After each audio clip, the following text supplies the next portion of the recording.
नमस्कार दोस्तों। आज हम लोग संगीत का दूसरा वीडियो लेकर के आए हैं। यह यूपी टेट के उद्देश्य से बनाया जा रहा है। ये यूपी टेट में जो संगीत का सिलेबस दिया गया है तो उसमें सामान्य जानकारी मांगी गई है, तो उसी को जो है दृष्टि में रखते हुए ये वीडियो हम तैयार किए हैं। तो ये दूसरा पार्ट है। पहला पार्ट आप शायद देखे हो तो ठीक है, नहीं देख लीजिएगा, ये दूसरा पार्ट है। तो इस आज हम लोग पढ़ने वाले हैं लय, ताल और काल। संगीत में लय किसे कहते हैं, ताल किसे कहते हैं और काल किसे कहते हैं, इसके बारे में देखेंगे। तो आइए प्रारंभ करते हैं। तो पहला ही प्रश्न है, लय किसे कहते हैं। तो एक जैसी चलने वाली चाल को लय कहते हैं। जैसे घड़ी की टिक टिक, जैसे घड़ी एक स्पीड से बराबर उसी चाल से चलती है। ऐसा नहीं है कि 1 मिनट तेज़ी चली, दूसरे मिनट में थोड़ा सा अपनी स्पीड को लो कर ली। तो एक ही स्पीड से, एक ही चाल से जो चलती है उसी को क्या कहते हैं, संगीत में लय कहा जाता है। जैसे संगीत में तो घड़ी चलेगी नहीं, तो संगीत में जैसे गायन होता है तो गायन में एक स्पीड से जैसे गा रहे हैं, ऐसे नहीं कि एकदम बीच में ब्रेक कर दिया और फिर गाने लगे, नहीं, एकदम एकदम बराबर गाना है। तो इसी को जो है निरंतर प्रवाह गाने का होता रहे, उसी को हम क्या कहेंगे, लय कहेंगे। आगे, संगीत में लय कितने प्रकार की मानी गई है। तो कहते हैं संगीत में लय कितने प्रकार की है। तो संगीत में लय 3 प्रकार की मानी गई है। ठीक, तो संगीत में यदि प्रश्न आता है कि लय कितनी होती है, तो संगीत में जो है लय 3 प्रकार की होती है। ये आपके लिए महत्वपूर्ण हो जाएगा। तीनों प्रकार की लयों के क्या नाम है, तो उनके नाम पूछ रहा है। तो कहते हैं मध्यम लय, विलंबित लय और द्रुत लय। ये देखिए, जो संगीत गाया जाता है तो 3 लय में गाया जाता है। कौन कौन सी, मध्यम लय, विलंबित लय और द्रुत लय। तो इन 3 लयों में गाया जाता है। तो ये सीधी सी बात है कि संगीत में कितनी लय है, तो संगीत में 3 लय। ठीक, अब लय का चैप्टर खत्म हुआ। अब कहते हैं ताल क्या है, ये ताल किसे कहते हैं। ठीक, तो बताते हैं कि ताल संगीत का तराजू है जो तबले आदि पर बजकर गाने में नियम रखता है। जैसे आप देखते होंगे कि कोई गा रहा है तो गाने के साथ साथ तबला बजता है। तो तबला जो बजता है तो ऐसा नहीं कि कुछ भी वो बजाता है, उसमें एक नियम है कि जैसे ये जो गायन हो रहा है तो किस राग में है, इसकी कितनी मात्राएं हैं, तो उसी मात्रा में वो तबला भी बजाएगा, जितनी मात्रा का गायन होगा। ठीक ना, तो उसी को कहते हैं कि दोनों का जो बराबर रहेगा तालमेल तो अच्छा रहेगा, गाना बजाना तो अच्छा लगता है। तो वही चीज़ यहाँ बता रहे हैं कि ये जो ताल है इसको क्या कहते हैं, ये तबले का जो होता है तराजू की, देखिए यहाँ पर संज्ञा दे रहे हैं, तराजू बता रहे हैं। मतलब नाप तोल करके जैसी गायकी होगी वैसे ही नाप तोल करके ही एक प्रकार से तबला बजेगा। यहाँ पर उनका कहने का मतलब ये है। कह रहे काल क्या है, तो काल काल ताल के खाली भाग को कहते हैं। अब यहाँ पर काल क्या है, तो ताल के खाली भाग को काल कहते हैं। तो अब यह बता दिया ताल क्या है। यहाँ पर ताल आया तो ताल बता रहे हैं। तो ताल जो है मात्राओं के हिसाब से बनता है। अब जैसे कोई भी जो है ताल होता है तो उसमें 1 मात्रा, 2 मात्रा, 3 मात्रा, इनका सबका रहता है। और उसमें जैसे एक मात्रा में 1 सेकेंड लगा, दूसरे में 2 सेकेंड, तीसरी मात्रा में 3 सेकेंड, तो वही जो है जो लगने वाला समय है तो उसी को क्या कहेंगे, काल कहेंगे। ठीक ना, ये चीज़ बता रहे हैं। बड़ा व्यवहारिक ज्ञान है संगीत का, सभी लोग सुनते हैं। मात्रा का समय, मात्रा का समय कितना होता है, मतलब एक मात्रा में कितना समय होता है, तो ये समझिए 1 सेकेंड का ही। तो मात्रा का समय 1 सेकेंड का, देखिए कह रहे हैं कि मात्रा का समय 1 सेकेंड का होता है। एक मात्रा कितने की हुई, 1 सेकेंड की हो गई। सम किसको कहते हैं, सम क्या है, तो कहते हैं ताल की पहली मात्रा को सम कहते हैं। कोई भी ताल होता है जैसे जो तबले में, अच्छा ये जरूर पूछा जा सकता है कि ताल किससे संबंधित है, तो ताल जो है तबले से संबंधित है।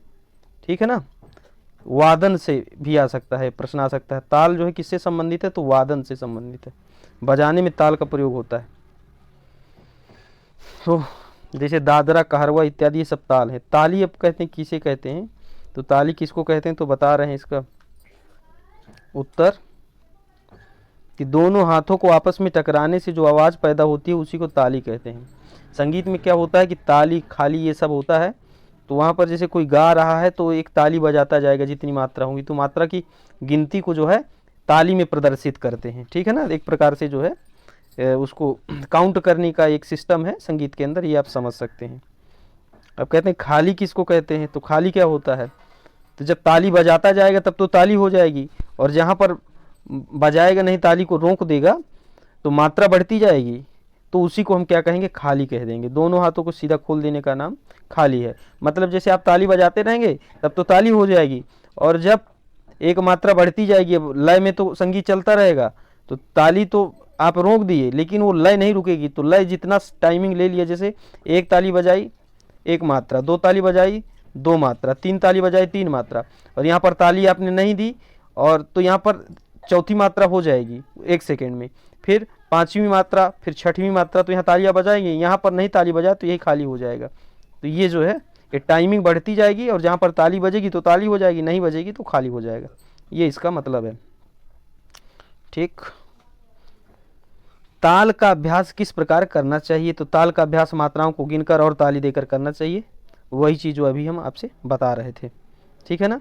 ये ताली ताली खाली ताली, यहाँ पर जो है बता रहे हैं कि ये जो 16 मात्रा होती है, तो यहाँ पर ताली ताली चलती है, यहाँ पर खाली हो जाता है, फिर ताली होती है, तो ये 16 मात्रा में ताली गिनने का सिस्टम बता रहे हैं, ठीक है ना। अब देखिए इसको और व्याख्या थोड़ा कर दिए हैं, कह रहे हैं जो ये ताल है, तो जैसे एक मात्रा जैसे करेंगे तो एक बार ताली करेंगे, दूसरी मात्रा है तो दो बार ताली, तीसरी तीन बार, चौथी चार बार ताली, ठीक।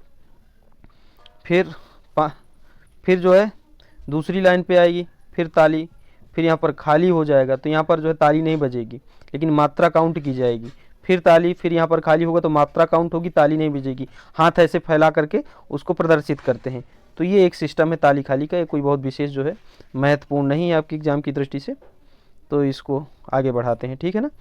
उस पर एक काउंटिंग का सिस्टम रहता है कि ताली खाली खाली ताली, तो वही चीज़ यहाँ पर, ठीक। ये गिनने का सिस्टम बता रहे हैं, कह रहे हैं कि नोट मात्राओं को गिनते समय एक एक उंगली उठा कर लेना चाहिए, ये सब जो है कोई बहुत ज़रूरी नहीं। अब अगला लेसन यहाँ से प्रारंभ होता है, तीन ताल, ठीक है ना, तो ये थोड़ा सा महत्वपूर्ण हो जाता है।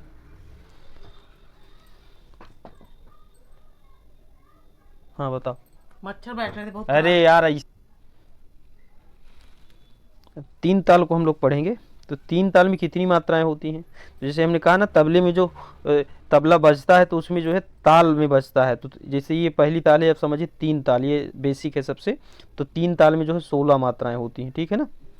जैसे कोई गाना होता है तो चरण में होता है, तो चार चरण हो गए, इसी प्रकार से आप समझ सकते हैं, चार चरण में चार चार मात्राएं, तो 16 मात्राएं हो जाती हैं, चार मात्रा यहाँ पर, चार चार चार चार चार, ठीक है ना, तो इसी को जो है करके ये 16 मात्रा हो जाती है।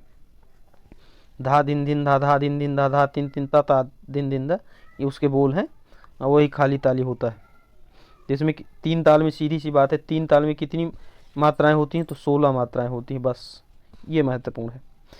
तीन ताल में 16 मात्राएं होती हैं। तीन ताल में कितनी मात्राओं में, अरे यार, हाँ, तीन ताल में कितनी मात्राओं में कितने भाग होते हैं, तो तीन ताल में चार मात्राओं में चार भाग होते हैं, बताया मैंने कि चार एक, चार दो, चार तीन, चार चार, तो ये चार भाग हो गए, और ये चार चार मिला करके चार बार 16 मात्राएं हो गई, तो यही 16 है। तो तीन ताल में कितनी मात्रा, 16 मात्रा, और चार चार के विभाग करेंगे, ठीक। तीन ताल के चारों भागों में से कितने भाग खाली के और कितने भाग ताली के होते हैं, तो ये भी जो काउंट किए थे, तो तीन ताल में एक भाग खाली का और तीन भाग ताली के होते हैं, ठीक है ना।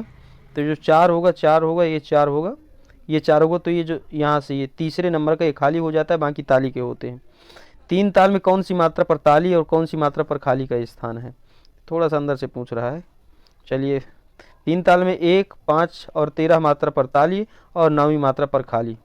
देखिए यहाँ पर हमने बताया ना तीसरा, तो 4 4 8, 9वीं मात्रा में क्या हो जाएगा, ये खाली हो जाएगा, ठीक। तो वही बता रहा है, कोई बहुत महत्वपूर्ण नहीं है, बस एक उसको देख लीजिए। तीन ताल में सम कौन सी मात्रा पर है, तो तीन ताल में सम जो है पहली मात्रा पर है, पहली मात्रा में सम होता है, सबसे शुरू में बताया गया है। तीन ताल की ताली और खाली को मात्राओं की गिनती के आधार पर दो, मात्राओं की गिनती के आधार पर दो कह रहा है, ठीक। तो इसको छोड़िए, ये जो है ये ताली खाली गिनवाने का सिस्टम बता रहा है। अब ये सब अभी अपने काम का है नहीं। ठीक, तो चलिए इसको रहने देते हैं। अब राग का ज्ञान जो है नेक्स्ट वीडियो में करेंगे। तो आज के लिए इतना ही, और नए वीडियो के साथ पुनः राग को लेकर के आपके सामने प्रस्तुत करेंगे। अस्तु, नमस्कार।